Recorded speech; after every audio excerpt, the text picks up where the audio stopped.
할렐루야. 하나님께 예배하는 여러분들과 또 말씀을 듣는 여러분들이 오늘 이 본문을 통해서 크게 은혜가 기대기를 원합니다.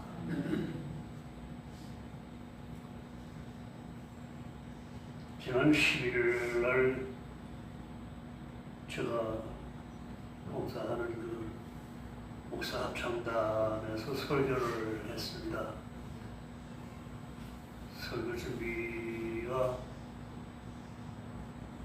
꽤 오랜 시간을 걸려서 준비를 했는데 나는 한 5분 설교를 하겠다 그렇게 생각을 하고 설교를 했습니다. 근데 나중에 설교 동영상을 이렇게 틀어보니까 제 친구 목사가 그 영상을 보내줬는데 그걸 보니까 얼마 동안 설교를 하면 15분을 설교를 했더라고요. 5분 설교해야 되는데 15분을 했고 또 설교하는데 내용도 좀 엉뚱한 얘기를 해가지고 이게 뭐야 그래가지고 설교를 다시 다듬어서 11월 달에 구리방장교 설교가 있으니까 그때 좀 해야 되겠다. 새로 잘 다듬어가지고 설교를 해야 되겠다. 그렇게 했더니 제 아내가 대강절인데 그 설교를 하면 되겠냐고. 그래서 그러고 보니까 또 그렇더라고. 그래서 이게 설교 준비하는 게 보통 1시간, 2시간이면 될 것 같아도요. 그게 그렇지 않거든요. 어떤 목사님이 설교를 열심히 해서 교인들이 은혜 받고 목사님 그 설교 준비하는데 얼마나 걸렸어요? 몇 시간 걸렸어요? 몇 시간이요? 그러면서 하는 말이 40년 걸렸습니다. 대답을 하더래요. 사실 설교라고 하는 것이 한편 한편 우리가 앉아서 들을 때에는 우리 김 목사님 참 대단하시다. 새벽기도, 수요일, 주일날, 주요 보통 일주일에 설교를 5번에서 10번 정도 준비하는데 그 많은 설교를 다 언제 준비하나 싶지만요. 이게 1시간에 뚝딱 하고 나오는 게 아니거든요. 그런 차에 제가 또 그 다음 주일날인가 양평 지역에 은퇴 목사들 교회에 모이는 교회가 있는데 우리 또 오라고 또 전화해가 와서 저 주일날 한번 빠지지 않았습니까? 그때 거기 가서 예배를 드리게 됐는데 그 강단 위에 이렇게 횡대로 현수막이 이제 걸쳐져 있는데 그 현수막에 뭐라고 써 있냐면은 그것들이 여호와의 영광 곧 우리 하나님의 아름다움을 보리로다. 오늘 본문에 있는 말씀 길어서 다 길게 다 넣진 않고 마지막 부분에 있는 그 하나님의 영광 곧 우리 하나님의 아름다움을 보리로다. 그 말씀을 읽는 순간에 이게 뭐야? 하나님의 영광 곧 하나님의 아름다움을 보리라. 그러면 영광 곧 아름다움, 영광스럽다, 참 아름답다, 멋지다, 훌륭하다. 그런 말씀으로 연결이 되더라고요. 그래서 이게 뭐냐? 영광이라는 게 뭐냐? 그때부터 부지런히 영광에 관한 것을 찾아보기 시작했습니다. 영광이라고 하는 것은 그 안에서 나타내는 것도 있지만은 다른 다른 사람이 그렇게 보는 것도 있거든요.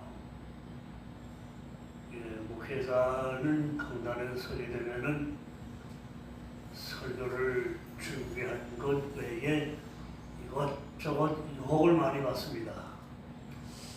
평범한 얘기로 유혹이지만은 좀 심한 말로 말하자면 시험을 받게 돼요.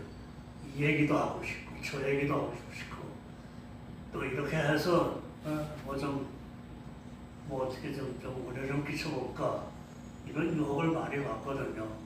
그래서 그런 것들을 순간순간 차단하면서 준비된 말씀을 전한다고 하는 것이 또 그것도 짧은 5분, 10분 동안에 설교한다는 것이 그렇게 만만한 건 아닙니다. 출애굽기 33장에 보게 되면은 장막과 회막에 관한 말씀이 기록되어 있습니다. 장막은 뭐고 회막은 뭐냐? 장막이라고 하는 것은 그 백성들이 거주하는 집을 얘기합니다. 천막 집을 얘기하고, 회막이라고 하는 것은 하나님의 임재가 된 성전을 의미합니다. 그래서 그 배경에 관한 얘기를 다 길 시간에 다 할 수는 없지만은 어쨌든 그 회막 앞에서 모세가 친구처럼 얘기하듯이 하나님과 얘기하는 것이 나옵니다. 자세하게 내용을 알고 싶으면은 창세기 출애굽기 33장을 한번 관심 가지고 읽어보시기 바랍니다. 거기 보면 하나님께서 처음에 그 백성들을 향해서 가나안으로 들어가라 하면서 나는 안 가겠다. 그런 문구가 나옵니다. 이게 또 뭐지? 말씀을 두 번, 세 번 읽으면서 어떻게 이런 일이 있을 수 있는가? 가라고 했으면 같이 동행해야지. 어째서 이런 일이 있을 수 있을까? 그러면서 관심 있게 읽어보았습니다. 그 내용들을 내려가 보게 되면 어떤 말씀이냐면은 모세가 무슨 말씀을 그렇게 하십니까? 하는 식으로 하나님께 항의하듯이 내용이 나오는데 그때 하나님께서 뭐라고 말씀하시냐면은 내가 친히 가리라. 내가 너를 쉬게 하리라. 이런 말씀이 나와요. 지도자가 백성들을 이끌어 나가는 데에 하나님이 동행하지 않겠다고 하니까 이게 무슨 말씀인가? 이게 무슨 일인가? 우리가 신앙생활 하면서 때로는 늘 하나님이 나와 함께 동행하신다 하는 그런 그 믿음을 가지고 갈 때가 있지만 때로는 하나님이 멀리 계신가? 왜 하나님이 잠잠하신가? 이런 생각을 가질 때가 들어있거든요. 그러나 그때 하나님께서 하시는 말씀, 내가 너와 함께 하리라. 내가 너를 쉬게 하리라. 이런 말씀을 들려주시는 것은 또 얼마나 큰 용기를 불러일으키는 말씀입니까? 출애굽기 33장 18절 말씀 보면은 모세가 뭐라고 말하냐면 원컨대 하나님의 영광을 내게 보여주십시오. 그런 요구가 나옵니다. 주님의 영광을 보여주소서. 그때 19절 말씀 보면은 여호와가 말씀하시기를 내가 나의 모든 선한 것을 내 앞에 지나가게 하며 내 앞에서 여호와 이름을 선포할 것이다. 내가 은혜 베풀 자에게 은혜 베풀고 또 긍휼히 여길 자를 긍휼히 여길 것이다 하는 그런 말씀이 있는데 이런 신약 성경 고린도후서 6장 2절에 있는 말씀과 비슷한 내용입니다. 보라, 지금은 은혜 받을 만한 때요, 지금은 구원의 날이로다.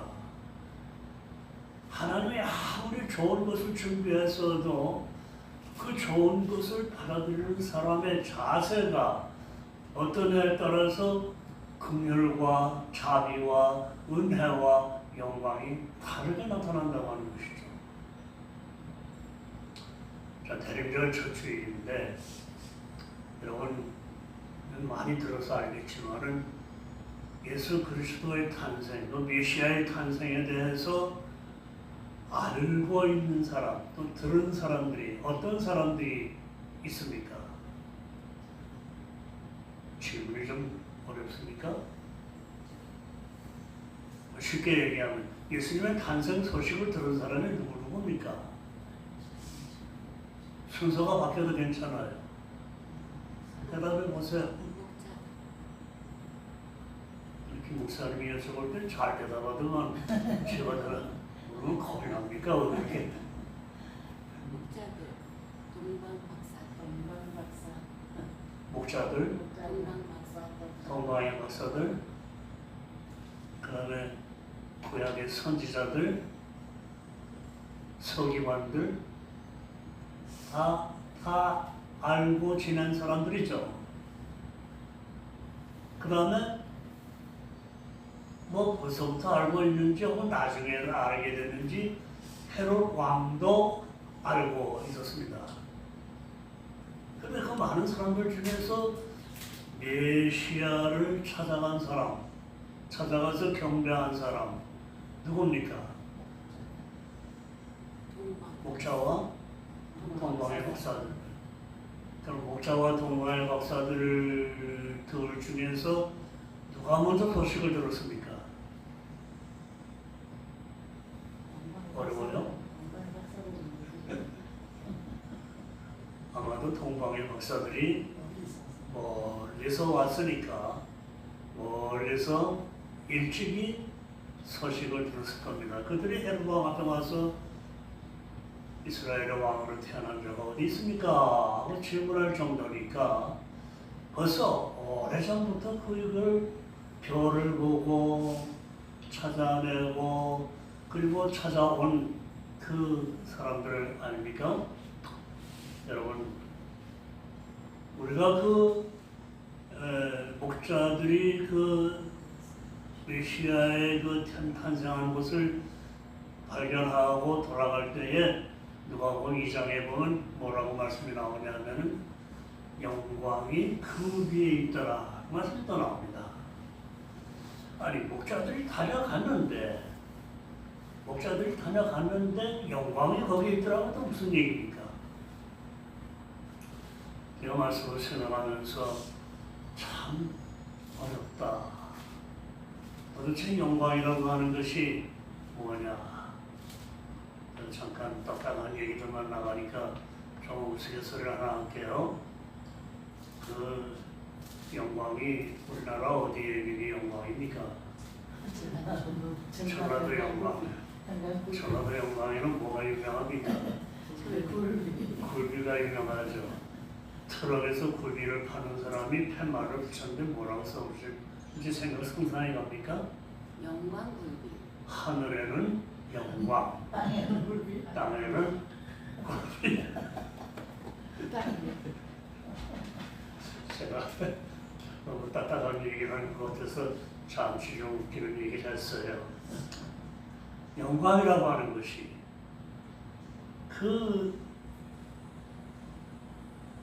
어떤 것이 영광이냐? 모세가 시내산에서 40일 동안 하나님과 대면하고 두 개의 돌판을 받아가지고 내려올 때에 백성들이 모세의 얼굴을 보니까 어땠습니까? 얼굴이 빛나더라. 그 빛난 모세의 얼굴을 볼 때 백성들이 놀란 거죠. 이게 뭐냐? 그런 그 영광스러운 모습을 우리는 성경을 통해서 볼 수가 있습니다. 시편 8편 1절을 보면은 여호와 우리 주여 주의 이름이 온 땅에 어찌 그리 아름다운지요 주의 영광이 하늘에 덮었나이다. 주의 이름이 온 땅에 어찌 그리 아름다운지 얼굴이 아름다운 게 아니라 주의 이름이 아름다웠다고 그랬어요. 주의 이름이 어찌 그리 아름다운지요 그 영광이 하늘을 덮었습니다. 그러면 그 영광이라는 건 뭡니까? 무엇을 말하는 겁니까? 아직까지 감이 잘 잡히지 않을 거예요.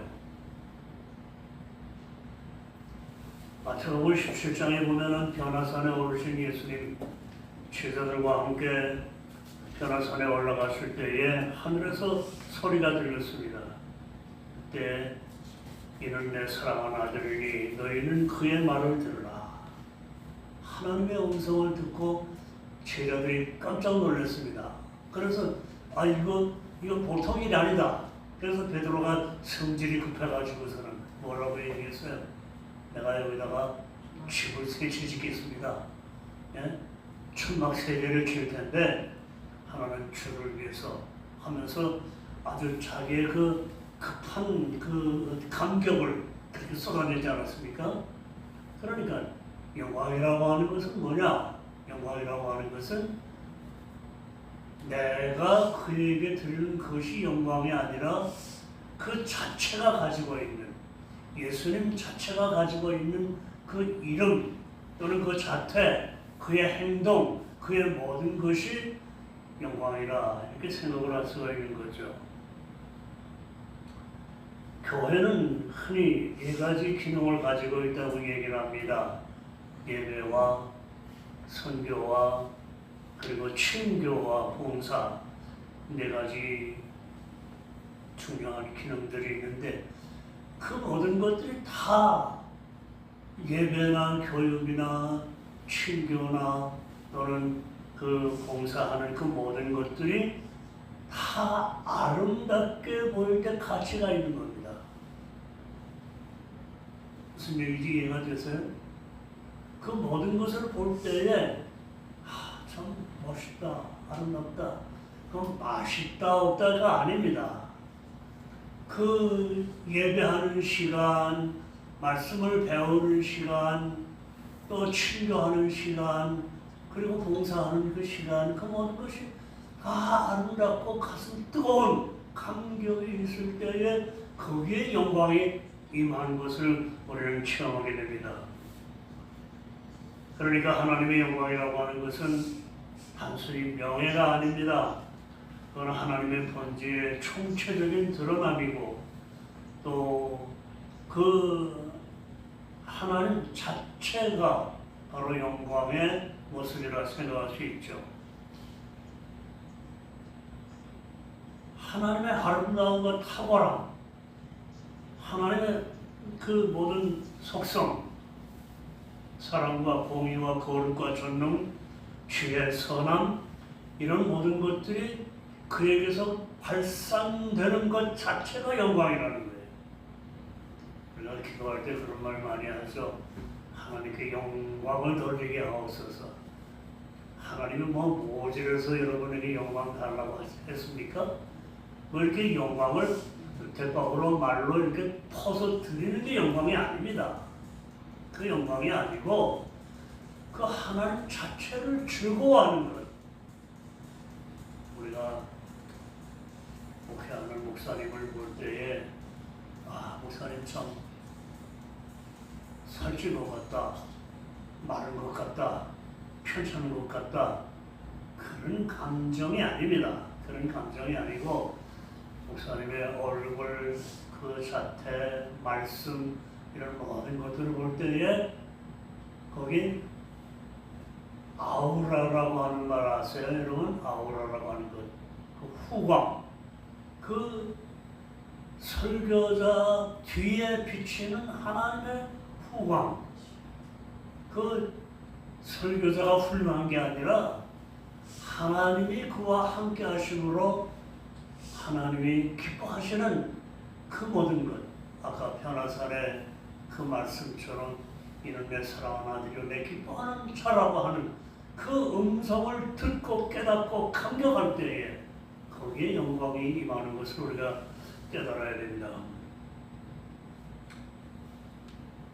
우리가 하나님의 영광이라고 하는 것을 또 다른 의미로 생각하시는데 하나님의 본질적인 영광이 창조 세계와 구원 사역을 통해서 외부로 나타나는 것을 가리켜서 영광이라 이렇게 말할 수 있습니다.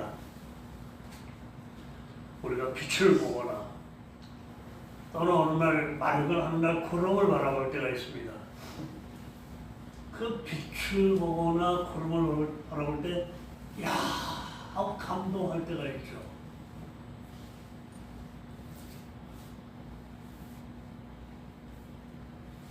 여러분이 하나님에 대해서 야, 와, 멋있다.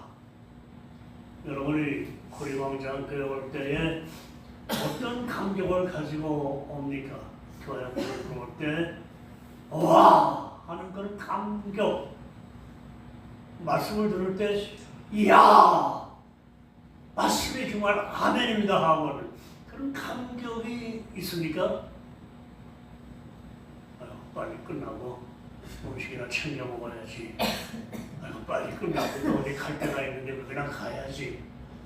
그런 생각으로 가득 차면은 영광은커녕 이영자도 못 봅니다. 그거는. 여러분의 하나님께 그렇잖아요. 뭐든지 우리가 어떤 장소에 가든 무슨 일을 하든 기대와 소망과 열정과 어떤 또 감격이 일어나는 그런 예배가 돼야 되는데 그런 것이 없이는 얼마나 참 답답합니까? 우리가 찬송가에도 보면은 영광이 들어가는 찬송이 얼마나 많습니까? 우리가 즐겨 부르는 주기도문 성 가운데도 마지막 부분에 대개 주의 나라 주의 영광이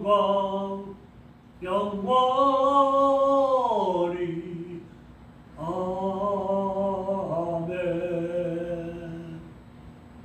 제가 이제 살살 불렀습니다만은 그냥 어떤 때는 목청껏 큰 소리로 부르고 싶은 그런 열정이 나올 때가 있어요.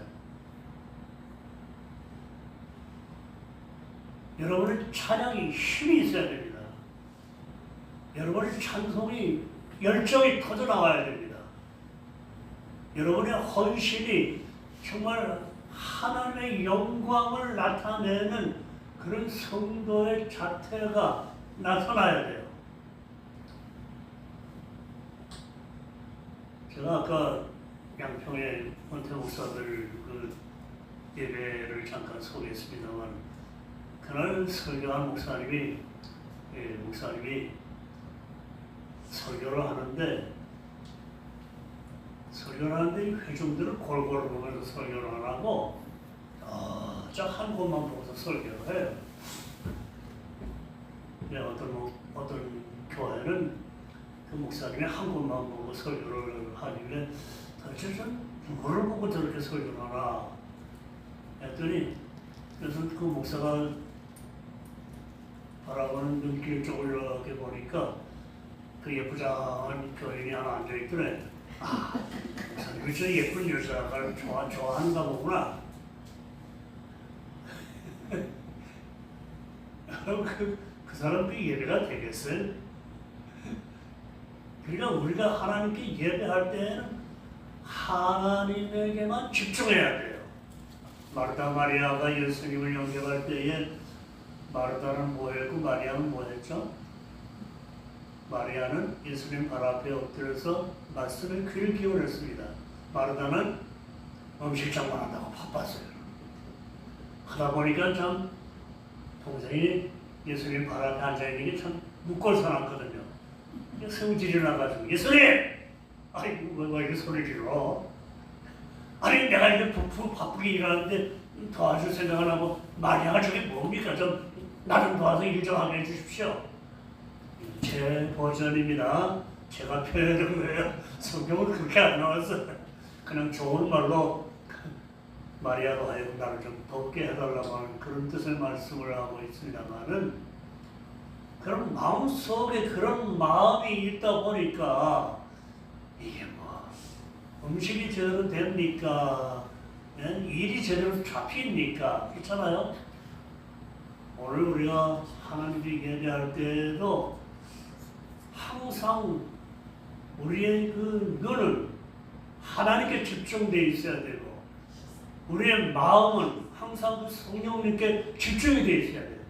거기에 전심전력해서 대개 주의 나라 주의 권세 주의 영광 영원 그냥 답답한 마음이 빵 터지도록 그런 찬양과 그런 감동과 그런 그 예배가 이때에 그 위에 하나님의 영광이 임재하는 줄 믿으시기 바랍니다.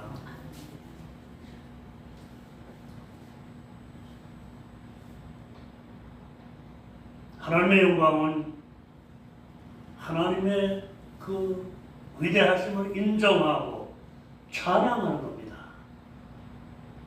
손주들이 할아버지 할머니 앞에서 얼마나 재롱을 뜨는 노래합니까? 그 노래하는 거 보면은 그냥 뭐 식구들이 다 잘한다 박수를 치면서 칭찬합니다. 그 손주가 노래할 때 이거 산 토끼야 어디로 가느냐 그러니까 그렇게 안 합니다. 산 토끼 깡충깡충 뛰면서 그냥 뭐 온 몸으로 흔들면서 그렇게 노래하는데 우리가 하나님의 은혜 받은 사람, 하나님의 사랑을 입었다고 하면서 하나님께 경배하는 우리의 자세가 그렇게 맥없이, 그렇게 힘없이, 그렇게 감격이 없이 하나님께 예배 생활할 수가 없어요. 가정생활도 마찬가지예요. 가정생활도 부부간의 사랑이 철철 넘칠 때에는 그냥 일이 즐겁고 그냥 그리고 둘이서 냉랭하게 되면 어떻게 돼요? 예? 분위기 냉랭하게 되면 내가 물어보는 게 어리석죠? 우리가 하나님과 관계가 냉랭한 관계입니까? 그건 아니잖아요.